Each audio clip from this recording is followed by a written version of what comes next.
불안을 어떻게 다스리면 좋을까요? 불안 다스리기가 저의 최대 고민입니다.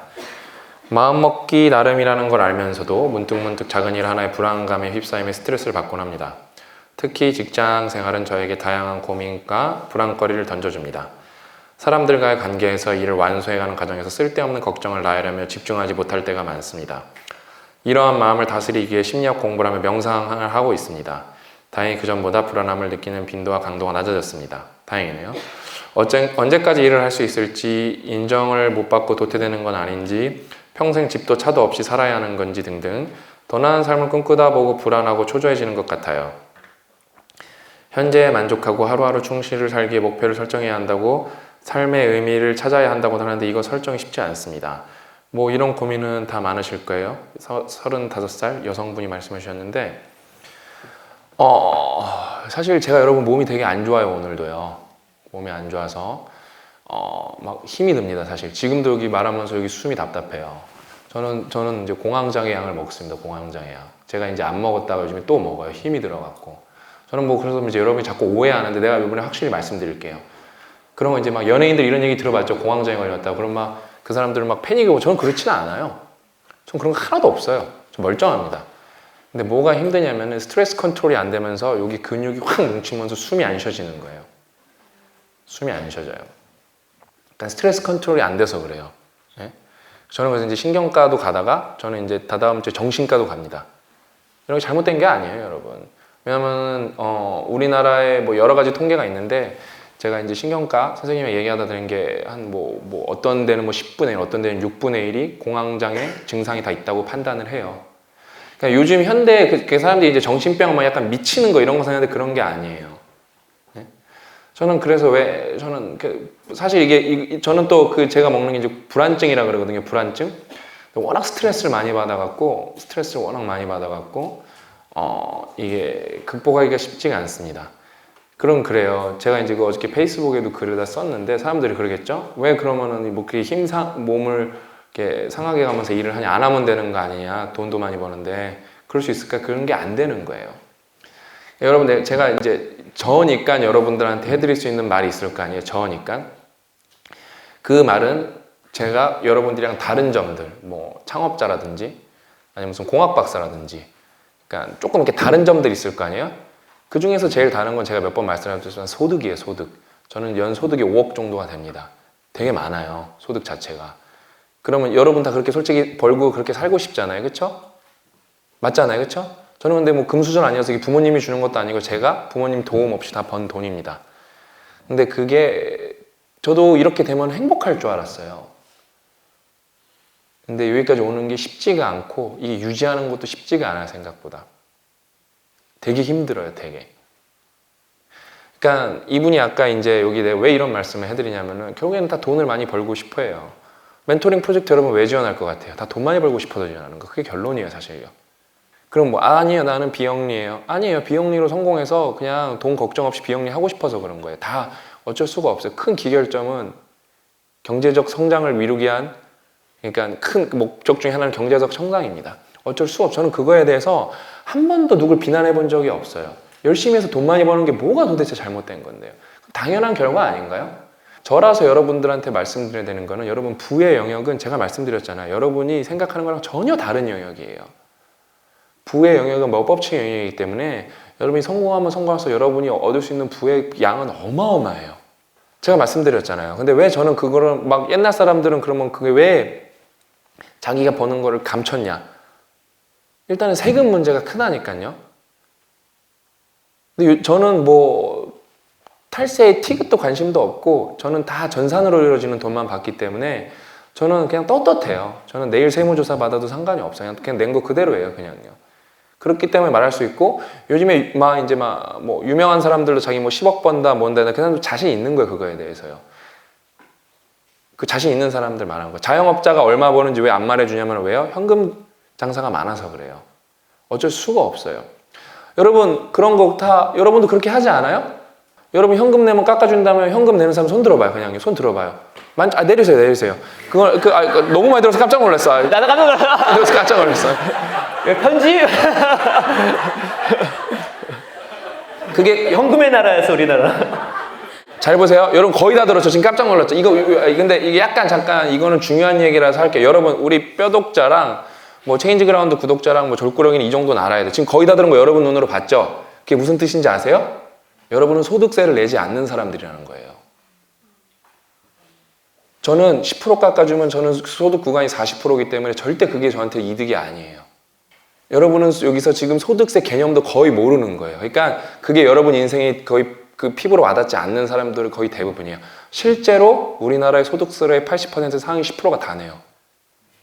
놀랍죠? 여러분 다 소득세 내면서 사는 것 같죠? 공제를 받기 때문에 우리나라 사람들 거의 소득세를 안 내요. 그러니까 뭐 아무튼 잠깐 삼천포로 빠졌는데 제가 지금 너무 많이 들어서 지금 사실 충격이 가시질 않아요. 사실 지금 쓰나미가 일어나죠. 나를 진짜로 조금 들 줄 알았는데 지금 내가 너무 데이터를 센 걸 봐갖고 이런 데이터가 잘 나오지 않거든요. 그런 분들만 지원하신 거 아니죠? 현금 받으세요. 다시 솔직히 너무 깜짝 놀랐어요. 이건 나중에 한 주제 잡고 얘기해도 될 정도다. 사실 이제 이분이 이게 불안이었잖아요. 근데 난 또 그것도 알려드릴게요. 그래요. 막 아파트 다 사는 것 같은데 아파트 갖고 있는 사람이 생각보다 그렇게 많지가 않아요. 많지가 않아요. 그러니까 저는 그게 여러분이 만족을 하는 것도 되게 중요하다고 생각하거든요. 근데 이게 맥락적으로 되게 중요해요. 목표는 높게 가질 때 현실에 만족하는 게 되게 중요해요. 이거는 정반대되는 개념이에요. 이 새끼 뭔 소리야? 목표는 높게 가는데 어떻게 현실에서 만족을 해? 그걸 할 줄 알아야 돼요. 그러니까 결국에는 만족보다 조금 더 좋은 단어가 있는데 감사할 줄 알아야 되거든요. 그 다음에 이분은 이제 여러분도 이런 비슷한 고민이 많을 거예요. 그럼 여러분 진짜로 예를 들어 주택을 구매하려면은 어떤 구체적인 플랜이 있는지 그런 것도 다 공부해야 돼요. 리스크도 계산을 해야 되고. 제가 말씀드렸잖아요. 그러니까 사람들 우리나라에서 집 사라 그러면은 거품이라고 떨어진다고 그거 지금 십몇 년째 노래 부르고 있거든요. 쉽게 안 떨어지고 계속 오르고 있죠. 이게 근데 전 세계적 추세예요. 근데 떨어질 수도 있어요. 그럼 모르는 거야. 진짜 아무도 몰라요. 그거에 대해서는요. 근데 제가 말씀드렸잖아요. 그러니까 여러분이 어느 정도 고정소득이 있고 고정소득이 있는 사람에서 그다음에 이게 어느 정도 유지가 가능하다고 예측이 되면은 실거주 목적의 집은 솔직히 사는 게 나쁘지가 않아요. 왜? 그러니까 어차피 거기 여러분이 오래 살 거기 때문에 딴 집이 오르든 떨어지든 상관이 없는 거예요. 집값의 변동은 집이 없는 사람과 여러 채 갖고 있는 사람한테 문제인 거예요. 그러니까 이게 되게 합리적으로 대하기도 힘들어요. 우리나라는요. 되게 힘들어요. 그거에 대해서. 그러니까 그거에 대해서 따져봐야 되는데 이분은 지금 당장 왜 불안증이 쌓이겠어요? 불안감이 쌓이겠어요? 일단 목표 자체가 되게 타인하고 비교하는 거예요. 그 자동차가 없거나 집이 없는 걸로 인생이 끝나는 거 아니지. 그거 자체가 만약 목표가 돼버리면 되게 힘든 목표예요. 그럼 옆에 사람한테 물어보세요. 집 한 채랑 자동차 한 대씩 갖고 있냐고. 몇이나 갖고 있겠어요, 그거를요. 지금 다 전래전했죠. 아까 그거 할 때는 다 이렇게 손들었는데 이거는 별로. 손들어 볼까요? 집 한 채나 자동차 한 대씩 갖고 있다 손들어 보세요. 별로 없어 이거는요. 그냥 이거는 진짜 드문드문이에요. 근데 아까 그 현금 그거는 나 월드컵 경기장 파도 타러 온 줄 알았거든요, 진짜. 순간 내가 얼마나 충격이었냐면 질문이 뭐였지? 내가 까먹을 정도였어요. 그러니까 목표 자체가 여러분 이렇게 비교 자체가 잘못된 거예요. 어떤 건 꼼꼼하게 가야 되지만 어떤 건 그러려니 할 줄 알아야 돼요. 그러니까 어떻게 세상 관계가 여러분이 다 그걸 100% 만족을 시키겠어요. 그냥 저도 여러분한테 조언을 해주고 멘토링을 해주고 정말 열심히 살거든요. 저는 우리 와이프한테 뭐라 그랬냐면은 그냥 독립투사랑 결혼했다고 생각하라 그랬어요. 근데 여러분 이게 우습죠? 이게 우스운 얘기가 아니에요. 저는 맨날 집에서 아파요. 맨날 심호흡을 하고 그러니까 그거를 맨날 보는 사람의 마음은 어떻게 있어요? 되게 괴로워요, 그게. 되게 미안하죠. 미안하다고. 그래서 우리 와이프는 내가 해달라는 거 다 해주기로 약속했다니까요. 진짜로. 난 성을 사달라면 우리 와이프가 성을 사줄 거예요, 우리 와이프한테는요. 나는 해달라는 거 다 해줄 거예요. 10년 동안 전 세계 일주를 하고 싶다 그러면 10년 동안 전 세계 일주 시켜줄 거예요. 왜냐면 여러분 저 같은 사람이랑 사는 건 되게 쉬운 일이 아니에요.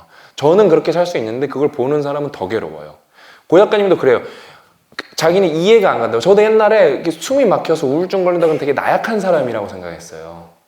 저는 누구보다 강한 사람인데도 그래요. 누구보다 강한 사람인데도. 그게 여러분, 저는 그렇게 열심히 살고 많이 알고 뭐 경제적으로 걱정도 없고 그런데도 힘이 들어요. 세상은 완벽하기가 어려워요, 여러분. 예? 근데도 저는 이제 감사하죠. 저는 감사해요. 그래도 이렇게 팀이 있기 때문에 쉴 수 있을 때 쉬고, 예? 그러니까 아무튼 뭐 팀이 있기 때문에, 고 작가님이 있기 때문에 좀 오늘 아침에도 제가 오늘 강연을 할 수가 없어요. 힘이 들어갖고. 그러니까 저는 여러분 막 얼마나, 그러니까 여러분 살면서 여러분 힘들다 그러잖아요. 힘든 경우 많잖아요, 그렇죠? 저는 그래요. 나보다 진짜 힘들어 봤을까? 진짜 그런 생각이 들어요. 진짜 이 스트레스라는 거에 진짜 한번 막 진짜 찌눌려갖고 머리가 터질 정도로 괴로워 봤을까? 저는 그래요. 솔직히 그런 사람 몇 본 적 없거든요, 저는요. 응? 없어요, 저는 그런 거에 대해서. 특히 일하는 거에 대해서. 쉽지가 않아요, 그게. 그러니까 뭐 이분도 뭐 제 얘기도 듣고 그 다음에 그 비교 좀 안 하셨으면 좋겠어요. 그런 거를 비교하면은 돈 열심히 모아서 집도 사셔야 되는데 스트레스 받아서 집 못 사요. 그런 걸로 고민을 하시면은요. 예?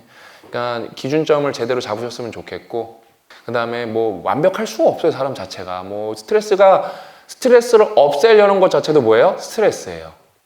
뭔 말인지 아셨죠? 그냥 있는 거는 그냥 받아들일 줄도 알아야 돼요. 저는 가슴 답답한데 안고 살잖아요. 이제 저는 이걸 이기려고 되게 노력을 많이 해요, 이거에 대해서. 메타인지가 어느 정도 높아졌기 때문에. 제가 실수한 게 뭐냐면은, 제가 하나 말씀드릴게요. 제가 건강이 좀 좋아졌는데, 그래서 바로 무리를 했어요.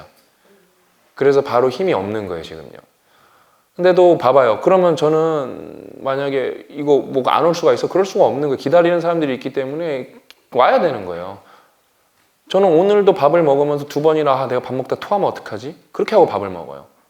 그러니까 쉽지가 않아요. 여러분 인생이라는 게 이분도 결국에는 그러면 목표? 막 아파트 가고 집 가면 행복해질까? 그게 아니라니까요. 이런 정신 상태면 계속 힘듭니다. 이런 태도라면 삶에 대한 태도라면 평생 힘들 수도 있어요. 그냥 제 얘기 듣고 한번 진짜 진지하게 고민해 보셔야 돼요. 그러면 생각보다 더 빨리 행복해질 수 있어요. 뭔 말인지 아셨죠? 비슷한 고민을 갖고 있는 분들도 이 얘기를 듣고 조금 더 행복해졌으면 좋겠습니다.